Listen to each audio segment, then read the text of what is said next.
Imagine an invincible army, known for its unmatched discipline and impenetrable formations. Now, this same army stands powerless in the middle of a vast steppe as a rain of arrows falls from the sky, shot by invisible enemies that appear and disappear in the blink of an eye. The Roman army, used to crushing its adversaries with the strength of its legions, finds itself facing an enemy unlike any it has ever known: mounted archers. You might think that Rome's military might would be enough to defeat any opponent. But what if I told you that in the vast and unfamiliar steppes, these nomadic warriors became the greatest threat to Roman expansion? They fought unpredictably, moving with speed and precision, turning the terrain into their greatest ally, while Rome, slow and heavy, struggled to keep up. Now, consider the desperation of the Roman generals, who saw their ranks decimated before they could even retaliate. How did the Romans deal with this entirely different threat? More importantly, did they manage to overcome this challenge? Or was this a battle that Rome could never fully win? If you want to understand how the greatest military force of the ancient world faced one of its toughest trials, stay tuned. We're going to dive into the tactics, the failures, and the lessons Rome learned while facing the mounted archers of the steppes. What you discover here might change your perspective on Rome's invincibility. In the vastness of the steppes, a silent and deadly force was rising: the mounted nomadic archers. Hailing from tribes like the Scythians, Parthians, and later the Huns, these warriors grew up in an environment where mobility and precision were essential for survival. From a young age, they were trained to fight on horseback, perfecting a combat technique that combined speed, agility, and lethal skill with the bow and arrow. The horse was not just a mode of transport. It was an extension of the warrior's body, allowing them to shoot arrows accurately while moving at speeds unattainable by any foot soldier.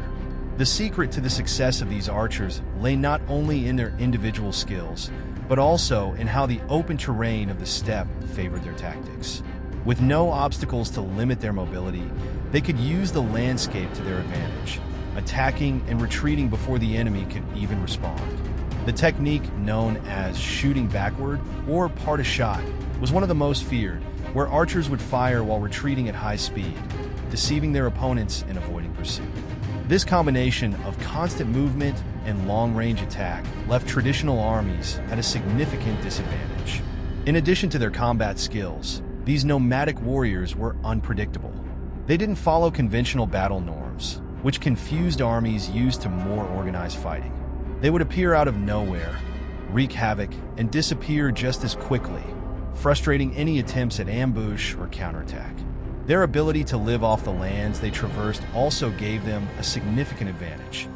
While armies like the Romans relied on a long supply chain, the nomads were self-sufficient, moving freely over great distances without the need for logistical support. But perhaps the greatest asset of the mounted archers was their adaptability. They had no fixed cities or territories to defend, which gave them unique strategic flexibility. Unlike Roman armies, which needed to protect borders and fortresses, the nomads could completely vanish from the battlefield and reappear whenever they pleased.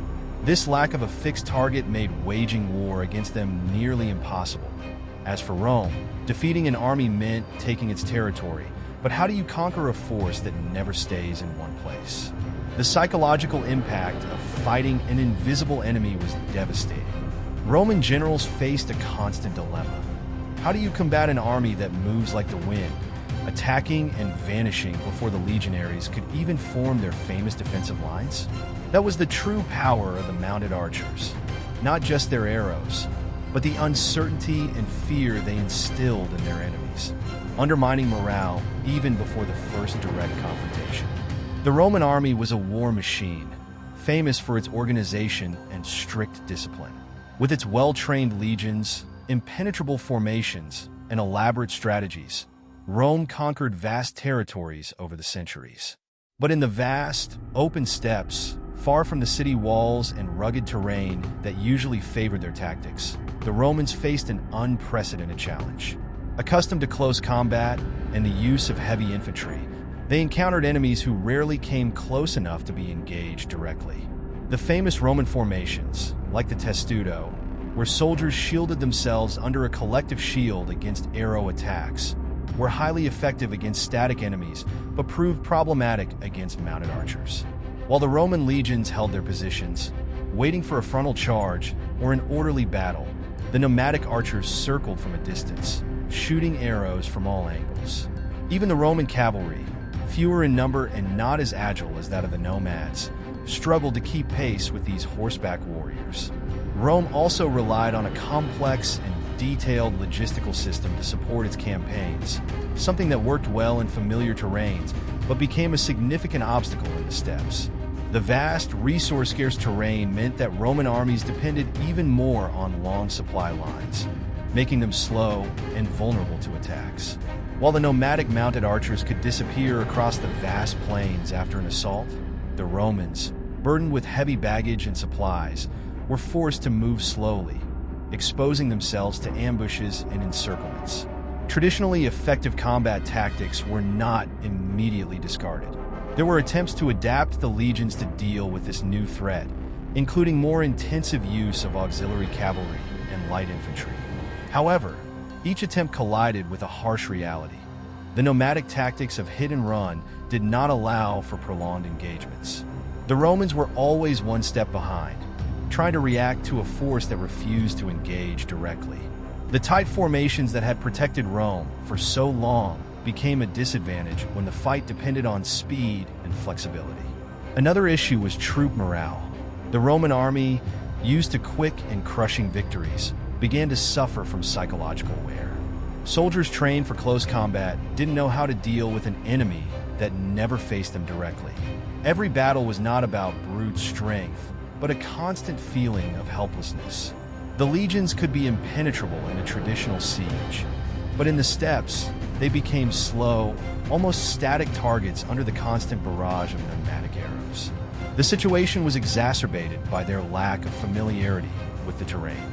In the mountains and forests of Europe, Rome knew how to use the environment to its advantage. But in the open steppes, without landmarks, Roman generals found themselves disoriented, unsure of when or where the next attack would come. Each expedition was a struggle against an invisible enemy, the inhospitable terrain, and time itself, which always seemed to favor the mounted archers. The Roman legions were designed to be an impenetrable wall, an unbreakable barrier against any adversary that dared to challenge them. But in the vastness of the steppes, this fortress began to show cracks. What worked in mountainous terrain, dense forests, or the outskirts of cities became a burden in an open space with no clear boundaries. The slowness and rigidity of Roman formations, a symbol of strength in other campaigns, now became easy targets for the agile mobility of the mounted archers. Soldiers, lined up in rigid blocks, were targeted by arrows coming from all directions, with no clear opportunity to retaliate. In addition to the formations, the heavy equipment also proved to be a critical limitation. Roman legionaries were clad in armor, shields, and short swords, which were effective in close combat. However, this armor did not provide the necessary protection against the rapid succession of long-range attacks from the nomadic archers. While the Romans tried to advance toward their enemies, the speed of the mounted archers allowed them to retreat to a safe distance, keeping the Romans always out of reach and under constant pressure. Another major problem for the Romans was the difficulty of surrounding the enemy.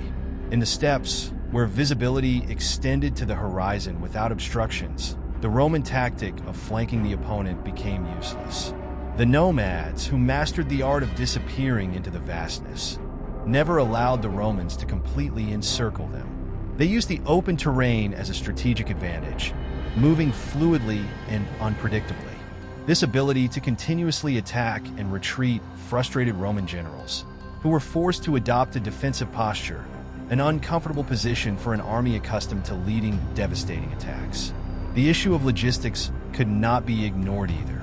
The Romans were masters at building roads and fortifications to support long military campaigns.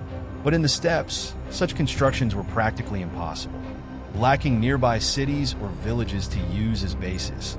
The Roman army depended on its own supply lines, which stretched over vast distances. This not only made them slow, but also vulnerable to continuous attacks. While the nomads could survive with little infrastructure, the Romans found themselves caught in a resupply cycle that made them even easier targets for ambushes. The combination of all these factors, reduced mobility, vulnerability to long-range attacks, difficulty surrounding the enemy, and logistical challenges, turned the steppes into a true nightmare for the Roman legions. Every step they took seemed to lead them toward an invisible trap, where the enemy moved with a fluidity that Rome was unprepared to face. The famous victories of the legions, achieved in more familiar terrain, felt like a distant memory, while in the vastness of the steppes, the Romans faced a battle that was becoming increasingly unsustainable. The repeated confrontations with mounted archers left deep marks on Roman strategic thinking.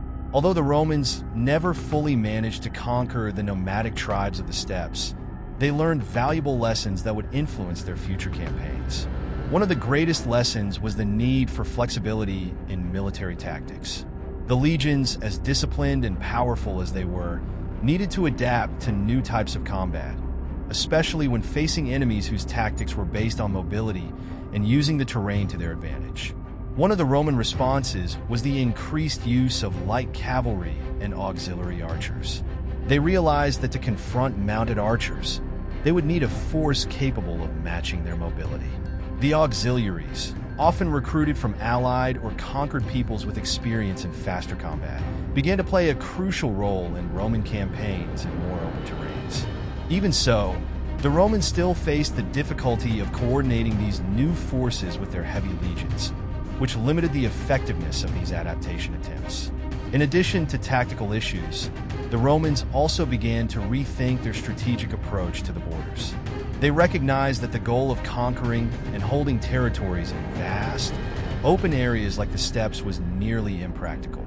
Without clear boundaries or fixed enemies to defeat, the Romans had to adopt a more defensive posture, building forts and outposts instead of trying for total occupation. This strategic shift marked the beginning of a new era in Roman border policy, where containment and diplomacy began to take precedence over pure conquest. The conflicts with the nomads also revealed to the Romans the limitations of their own military power. Until then, Rome had faced and defeated civilizations with social and military structures similar to its own. However, the nomads of the steppes represented a different type of enemy, one that could not be conquered with traditional siege and occupation tactics. This forced the Romans to recognize that their hegemony was not absolute and that, under certain conditions, even the most powerful legions could be defeated. The war against the nomads of the steppes was never decisively concluded. Rome, with its limited resources and extensive borders, never fully managed to subjugate these warriors. However, the lessons learned from these confrontations echoed throughout Roman military history. The need for adaptation, the importance of flexibility, and the recognition of the limitations of their power marked a shift in Roman military thinking, influencing how the empire would deal with future threats at its borders.